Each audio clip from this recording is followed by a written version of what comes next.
It depends because like DJing to me is one thing, like mixing and DJing, and then like because I do the radio thing, people say that's DJing too because I'm actually on their personality, and I DJ in a sense because I'm playing the music and that type of thing. So it's a little different on both perspectives, but like the pros and cons of it though, like on the sense of like mixing DJing, the pros of it is that you get to get into parties for free.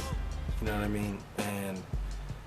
And that's always been fun. Like I never really paid to get in parties. It's funny because sometimes like I'll go out somewhere and like I was just maybe a month ago I was with some girl and we just went out somewhere and then they asked us to pay at the door and I just paid and she looked at me like you're gonna pay? Like why? You're fucking Julio G, you ain't gotta pay. I'm like, yeah, but it's cool though because I really never pay ever. I don't mind paying because I feel kind of bad, bro. It's like I probably walked into $150,000 worth of payments into clubs, bro, for free. You know what I'm saying? So it's like, yeah, I don't mind giving $10, bro. At this stage of my life, I'm like, come on, dog, it's not a big deal. I don't want to go through the hassle of saying who I am and all that. So that's the pro part about it. You get a lot of that, and of course, you get to meet a lot of women, and that's a whole other part of that game. I don't know. Women are very attracted to DJs, and it's just part of the game. You know, those are upsides of it. The downsides of it is that people don't respect DJs. People don't have a respect for that craft and on that level. You know, sometimes that's why I don't do clubs a lot, because if the people don't respect you as what you do and they just treat you like, just come in and DJ, man, just give me your money, just get out of here. It's kind of like, well, dude, like, what I need you for? Do my own party. I don't need you. That's how I kind of look at it. Like, I'll work for you, but I can promote this. I don't need you. You know what I mean? I know how to do this. So it's like, that's kind of the respect part of it is what I don't like about the DJing thing. It's like, you don't really get the respect, especially like from artists and promoters and you know, people don't really appreciate that you're really out there playing all their music and making them famous. You know, sometimes we would make a record like a 1580K that if we scratched the record, you know, it's a record that has a beginning that's something cool to scratch, and we would scratch something and cut it up and do something like that. That'll make that record sell, because there's kids that just wanted to scratch like that. I don't care how good the song is. I just like that beginning bounce, doom, da doom, da doom, and I'd be on the air, digga doom, digga doom, doom, doom, doom, digga digga doom, doom. A kid would just buy those two records just because, damn, that sounded hard. I need those two records to be able to do that. You know what I'm saying? And a lot of artists came up on a lot of that, dog. I mean, a lot of electro artists that back in the days, like the guy that made Clear, the guy that made It's Time, the guy that made R9, the guy that made Electric Kingdom, the guy that, I mean, those records are cool records, but it was because we cut them the fuck up is what made them really cool. Like, I have to have a copy of that, because if they're cutting it up, I want to cut it up. You know what I mean? That's so. Like I said, I never thought really, the DJ doesn't really get the respect that he should, you know what I mean, for what he really does. But it's a lot of work. Like a lot of artists don't appreciate all the work that DJs do when they practice, just to make your shit sound right, you know what I mean? So that's the downside of it. I don't think people appreciate it the way it should be, and it started in hip hop where the DJ was the front guy, and when it kind of fell off of that, that's when it kind of hurt the DJ, I think, because really the DJ is the front guy.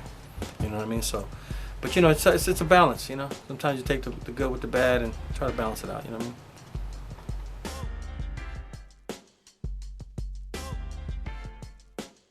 I mean? The advice I'd give young DJs or DJs getting in the game is to do it because you enjoy it.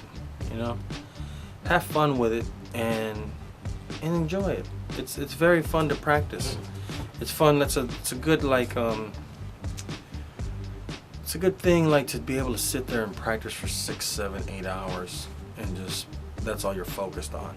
It starts becoming like an addicting thing, you know what I mean? Like, you want to just be better and better, and it becomes like your own world. You're like your own, feels like you're your own musician in a way, and you're making music with other people's music, and that's why I say you got to keep the fun part in it, or because if you get too business about it, it'll frustrate you. So it's like it's a lot of fun, especially when you're young. I don't have like the time, like I wish when I was younger I had more time and I'd have all the bills to deal with and you know, the grown-up things. You know what I mean? When you're young, you got time to practice. You know what I mean? And it's a lot of fun. It kept me off the streets, it actually saved my life, because I probably would have been in jail or gang banging. Or when I was in high school, I decided that I want to be really good. And to be really good, you have to practice. And to practice, you have to have discipline. So I would always tell DJs, practice. You know, if you don't like practicing, then you can't expect a lot of good things out of it. Some people are naturals, where they just can jump on, learn real quick, and it's just like a lot of guitar players or something. There's people that I can get on a guitar, and I had to learn how to get a guitar, and there'll be another guy that'll just jump on and figure it out in 2 seconds. Oh, this is it. So some people are naturals, and there's like Tony G's a natural to me. I have to work real hard to figure out scratches. He does them naturally, so it's a big difference. And I learned that from him, actually. I understood how to be honest with myself and say, you have to practice to be good. This guy's naturally good. You know what I mean? He only practices to polish. You practice to try to figure it out. So it takes practice. You know what I mean? So, and if you want to be good at it, you know what I mean? So that's the advice. I would just tell young kids, have fun, man. You know what I mean? Don't take it that serious. Enjoy yourself and try to find as much music as you can and try to create something new. You know what I mean? And add to the game, because that's what really it's about. Every generation has to add something to the game to make it more creative, you know what I mean? And that's what we did when we were kids. We're just trying to be creative and what's the next thing to it, you know what I mean? So that's what I say, try to practice to be creative and add something new to the game, and you know, it's a lot of fun.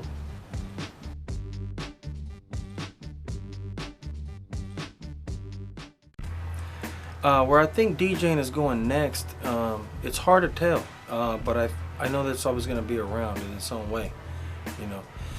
Technology has made it so, you know, you have more access to stuff, and it's a lot simpler to use, and you know, it's funny because a lot of people that I notice that I'm on Facebook or I'm on Twitter, people I see like DJs, you know, I don't want to name no DJs, but I'll see DJs that they'll write, you know, you DJs that use Serato ain't keeping it real, or you know, if you didn't have no wax, you ain't really a DJ, and you know, you just got these files and you ain't really doing this. And every time I read stuff like that, I just say, because you know, people always ask me, they always think, they expect me to say that I'm not with that, and they get shocked when I say, oh no, I love Serato, I love Torque, I love all that shit. I think it's the most amazing shit ever made in my life. I wish it would have been out in 1982 when I first started DJing. You know what I mean? I wish it would have been in 86 when I got on 1580 KDI. I don't have nothing against that. I think I encourage it. I mean, who the fuck wants to carry 12 crates? Like, you have to be a fucking moron to be thinking that way. Not to disrespect any older DJs, but my point being, I don't like to do that, because that to me is like you're signing basically that you're an old school motherfucker. You're basically signing the signature. Yeah, I'm old school, dog. So you're gonna sit around and tell us a bunch of war stories. Like, I always tell Tony that, you know, it's like, I'll talk the war stories when it's people that can appreciate it and want to know about it, cool. But I'm not gonna be living off the, oh man, back in the days, man, when we really was doing it. The kids don't care what we were really doing back then. They weren't there, so they don't understand, you know. And so you get these guys that they think that you're supposed to be dissing the young kids, and you're not understanding that you're looking dumb to them, because they're laughing at you. Now you're really old school. I'm old school, but I ain't trying to pull the pen out yet and sign my name off like I'm just that old school. So from here on, whatever Julio G talks is just that old school shit. I'm still today, like I'm still fucking with it today, and I like younger kids that come in the game. This is what they do. I inspire. I encourage them to, and I try to give them love, and I try to say, hey man, that's the shit, dog. You killing it. You know what I mean? You don't have to scratch as good as me. You don't have to, and a lot of dudes do. You know what I mean? A lot of young kids will tear my ass the fuck up, but I'm not practicing like that, so I don't take it personal, or like, I seen somebody write, oh, y'all just be looking at the screen, you know, when you're DJing and this and that. I'm like, yeah, that's what you're supposed to do. Like, what do you think you're dissing them because they look at the screen? They don't have to sit there and look at the dance floor, motherfucker. They're looking at the screen. That's what they're doing. You know, that's what you're supposed to be doing. That's why it's a computer, or if not, it wouldn't be one. You know what I mean? And a lot of those guys, and back in the days, they really weren't doing shit. They were just around. So some of them talk kind of out of the context. Sometimes when I read stuff, I'll be like, damn, man, you really talking like you're that dude. You didn't do it like that back in the days. I remember you. You were hanging around, but now all of a sudden these young kids don't really know that. So then you get to hustle the whole, yeah, I'm from the old school. Oh man, when we used to get busy, and I'm like, you weren't there. You were hanging out there. So that's why I say a lot of young kids, they look back on that, they just laugh. I don't want to be looked at that way. You know what I mean? I understand I'm older and that's cool. I accept that. And I never hide my age or have a shame to it, but I just don't want to be old like that. Like I don't want to be old until I decide to do that. When I say, all right, man, I'm old school. From here on, old school war stories. I'm too old now. You know what I'm saying? Let me just shoot you all the old shit. If you want to hear it, cool. But right now it's like, yo, if it's Serato or it's Torque or whatever the next thing is, I'm with it. I love it. I think it's the greatest shit. And kids nowadays, they should be very fortunate that they're able to jump into the game and be able to buy some equipment at a certain price where you can get so much out of it. When I was a kid, it was $400 for one turntable. Just to get two turntables was $800 back in the days. And that's a lot of money when my mom was just barely working a regular job and trying to save up for when I bought my first turntables, I only bought one. My mom gave me the money from her taxes to buy the one, and the other one was something else for another year and a half, and it took me that long to get the second one. It's nowadays you can buy a whole setup for a G, you know what I mean, and they're hooked up like the bomb. So I think it's cool for kids and younger guys. So I don't diss that shit. I'm not a fan of dissing the new school and the kids that are doing their thing right now. I think it's great. You know what I mean? I enjoy the technology. I can't wait to see what's coming. Really next, it'll probably be a time when you don't really have to DJ like that. You know what I mean? Like, it's going to be probably some hand stuff with a couple of buttons and you'll be able to do it. So really the scratching technical shit will probably be all the way out of it where it doesn't really matter unless you see it as that thing. Somebody pulls off some turntables, oh, check this out, I'm going to take it back to the old school and show you some scratching, some beat juggling. It'll probably be more of a novelty then because, oh wow, not everybody does that anymore. You know what I mean? So, but as far as I'm concerned, man, I love the technology and where it's going. I can't wait to see what's next. And how do you feel about like the music and like where it's going with genres and it meshing in the production part of it? Like, what do you think about that? I think where music is going, it's like anybody can add and put it together now. It's not very difficult to do that anymore. Like I said, when me and Tony, we spent at one time like $30,000 in a studio between me and him. That's 30 G's, bro. I mean, we probably can build that studio in today's price probably like $3 grand, $4 grand. I mean, and have way more stuff than we had back then. We used to have to buy each compressor, each gate, each one, and patch it into a patch bay, and all that wires cost money, patch bays cost money, soldering cost money, electrical cords to the wall, and all that. I mean, it's heavy duty, you know what I'm saying? So now it's a lot more simpler, you know what I mean? And I dig the music where it's going right now. It's a lot. It reminds me of Kraftwerk.